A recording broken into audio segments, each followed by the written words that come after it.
Muri iki cyumweru ahanini ni amakuru yagarutse cyane kuri raporo y'impuguke za Loni, n'ubu ngubu tugiye kongera duterera amaso muri izo raporo zimaze iminsi zijya hanze. Ariko noneho kuri iyi nshuro turagaruka kuri FDLR, aho iyi raporo yemeza ko byibura muri uyu mwaka abarwanyi bagera kuri 600 bose binjijwe muri uyu mutwe w'iterabwoba. Aha rero kandi iyi raporo yanagaragaje ko uyu mutwe ukomeje kugira ingufu nyinshi biturutse rero ngo ku bufasha bwinshi urimo guhabwa n'ubutegetsi bw'Kinshasa buyobowe na Perezida Felix Antoine Tshisekedi Tshilombo. Reka rero tubikomozeho tudatinze. Ni impuguke z'umuryango w'abibumbye zikurikiranira hafi umutekano wo muri Repubulika Iharanira Demokarasi ya Kongo RDC zagaragaje ko umutwe witwaje intwaro wa FDLR uherutse kubona abarwanyi bashya bagera kuri 600. Aba barwanyi biganjemo abanyekongo binjiye muri uyu mutwe mu mpera za Mutarama uyu mwaka turimo 2024, ni nyuma yo gukora imyitozo ya gisirikare mu kigo cya Mihanja giherereye muri teritwari ya Masisi, intara ya Kivu y'Amajyaruguru. Ziti ni mu mpera za Mutarama 2024 abarwanyi bashya 600 binjijwe mu mutwe wa FDLR bari abenegihugu ba Kongo baherewe imyitozo ya gisirikare mu kigo kiri muri Mihanja teritwari ya Masisi. Binjiye muri FDLR foka kugira ngo basimbure benshi bapfiriye ku rugamba. Abarwanyi benshi ba FDLR bapfiriyeho rero nubwo bafatanyijemo n'ingabo za FARDC n'ingabo za Repubulika Iharanira Demokarasi ya Kongo, imitwe yitwaje intwaro y'urubyiruko rwise Wazalendo n'ingabo z'u Burundi mu kurwanya M23, umutwe weguye intwaro mu mpera z'umwaka 2021. Izi mpuguke zabisobanuye ziti kuva mu mwaka wa 2022 ubwo M23 yagabaga ibitero ku birindiro bya FDLR, abayobozi b'ingenzi ba FDLR n'abarwanyi benshi barishwe. FDLR yanatakaje ibirindiro byayo by'ingenzi, ikura ibirindiro bikuru muri Tongo ibijyana muri Shove ni mu majyepfo ya Rucuru kugira ngo yirinde kuba yasenywa burundu. Ubuyobozi bwayo bwafashe icyemezo cyo kuba ahantu hatandukanye mu rwego rwo kugira ngo nihagira n'upfa bose batazapfira rimwe. Ni raporo y'izi mpuguke ihamya ko nubwo mu Gushyingo mwaka wa 2023 umugaba mukuru w'ingabo za Repubulika Iharanira Demokarasi ya Kongo General Christian Chiwewe yabujije abasirikare gukorana na FDLR, ubu bufatanye ngo bwarakomeje bigizwemo uruhare n'abarimo guverineri w'intara ya Kivu y'Amajyaruguru General Major Peter Chirimwami, zikemeza ko nubwo FDLR yiciwe abarwanyi benshi ikiri umutwe ngo witwaje intwaro kandi ukomeye mu gice cya Petit Nord, ufite abarwanyi babarirwa hagati y'1500 n'ibihumbi 2000 biganjemo rero urubyiruko,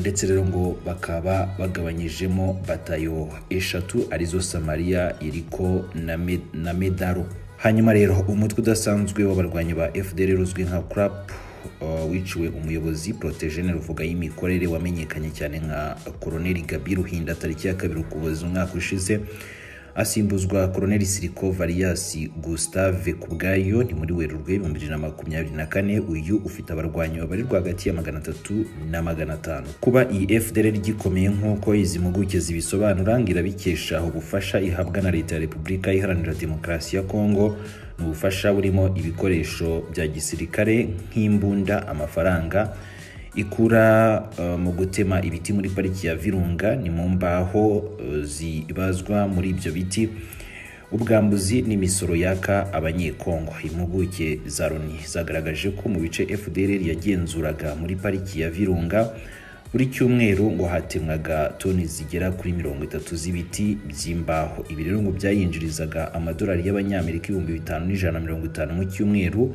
yashoboraga kuba yagera ku madolari 2268 ku mwaka. Ni mu bice FDLR yagenzuraga muri teritwari ya Nyiragongo. Ububaji bw'ibiti byatemwaga yabukurikiraniraga hafi, ndetse igasoresha abakoraga ubwo ubucuruzi amadolari agera kuri 400 inshuro imwe ni mbere yo kujyana izo mbaho igoma. Ibi rero ngo byayinjirizaga n'ubundi amadolari agera ku 1425 mu cyumweru, yashoboraga kuba yazamuka akagera ku 74 mu mwaka. Muri rusange izi mpuguke zikagaragaza ko FDLR yinjizaga mu bice igenzura akayabo kagera ku 340 ku mwaka. binyuze mu kwishyuza ibiti byabaga byatemwe n'imbaho no mu misoro itemewe n'amategeko.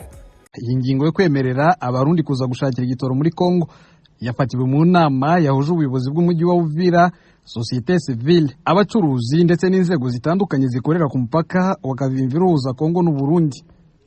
Umuyobozi w'umujyi wa Uvira Kiza Muhato avuga yuko nyuma y'ingingo bari bafashe yo kubuza abarundi kuza gushakira igitoro muri Kongo babemereye kuko ari abaturanyi kandi nabo iyo bari mu bibazo bajya babafasha. Gusa uyu muyobozi avuga yuko abafite imodokari ari bo bahawe uburenganzira bwo kuza kunyweshereza ndetse no kujyana igitoro mu Burundi bakivanye muri Uvira.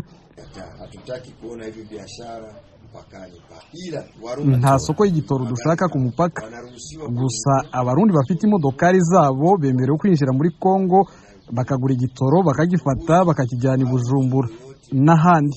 Tidushaka abagurishiriza lisanse mu mabido no ku muhanda wa Kavimvira ugana ku mupaka. Abemerewe gucuruza igitoro n'abafite uburenganzira. Abayobozi b'abasirikare n'abapolisi nabo ntibemerewe gucuruza igitoro. Viongozi wa jeshi ama wa polisi na wao pia hawaruhusiwi kufanya hiyo biashara. Muri iyi nama kandi yahuje ubuyobozi bw'umujyi wa Uvira n'abacuruzi b'igitoro bafashe imyanzuro yo kugabanya ibiciro by'ingendo ndetse n'ibiciro bya lisansi biva ku mafaranga 8,000 bijya ku mafaranga 4,000 by'amakongomani. Ndatabaye Muyoboke n'umuturage utuye muri uyu mujyi wa Uvira, twahuye nawe ari kuri moto agiye ku kazi. Arashima ingingo yo kugabanya ibiciro by'ingendo kuko amafaranga yaramaze kubashiraho bitewe nuko ibiciro byo kwiyunguruza byari byazamutse. Twacakiriye neza cyane kuko bari bitugoye kuva ibiciro bizamutse bwa moyen de transport, bari bituvunye cyane abantu bakunze kugendera ku mamoto, mu mamodokari, abajaje wagendaga ahantu hakelke metre ugasanga bakwasta 1,500, ariko kuri none ibiciro byasubiye mu mwanya wabyo. Ngo turishura 500 kuko byari bisanzwe. Urabona ko abaturage bose deja batangiye kugenda barakora akazi boroheye, baragera aho bagomba kugera byoroheye. Ni ibintu twashimye cyane. Jalike Bahati n'umumotari twahuriye nawe ku Kimanga avuye mu Longwe yemeza ko nabo bishimiye uburyo ubuyobozi bw'umujyi n'abacuruzi b'igitoro bagabanyije ibiciro byacu. Bagabanije ko bwa mbere cyarabuze gose kugera aho kigera iritiro mu 9,000, ariko ubu ngubu kiriko kiramanuka buhoro buhoro. Bakadafi bageze mu 4,500, kuri station bageze ku 4,000. Nuko bimeze ubu. Turiko turabishima ko abantu basa nuko bari baramaze kuba bagenda n'amaguru kubwo kuntu bananirwa no kwiyunguruza. Mwatangiye kubona abakiriya bariko baraza buhoro buhoro kubera bumvise ko igitoro cyatangiye kuboneka, cyazimbutse n'amabeyi aca abana make. Gusa abacuruzi bato bato batwara igitoro mu mabido bakajya kugicururiza i Burundi ku manwe kuri uyu wa gatanu bavuga yuko bageze ku mupaka wa Kavimvira polisi ya Kongo iragifata. Sibomana Bosco n'umucuruzi wa lisansi bashira mu mabido. Uno munsi abantu b'abashefu bariko bazana igitoro bakaza kugurisha hehe mu Burundi, ariko abantu bato bato niho bariko baracaka. None mwe muri kubona mwahombye gute? Abantu rero bahombye cyane. Urabona aba bantu benshi bari ngaha mu mazi, iki gitoro amazu yabo urabona yuzuye mu mazi. Nibo cyariko kirafasha kubera bagurisha bakaronka rasiyo bitwanye n'ubuzima babayemo. Ariko uno munsi yashoye igitoro baca bakimwaka kandi arico kirafasha abana kigafasha n'umuryango. Undi babahaye uburenganzira bwo kuza kukigura ngaha nuko baheza ari uburenganzira aba bantu bo ngaha nabo bakadandaza kugira ngo batunge umuryango. Ubuyobozi bwa polisi twasanze ku mupaka wa Kavimvira buvuga yuko bwafashe igitoro kiri mu mabido mu rwego rwo kurinda ko giteza impanuka, ariko bwemereye imodokari kuza kunywera muri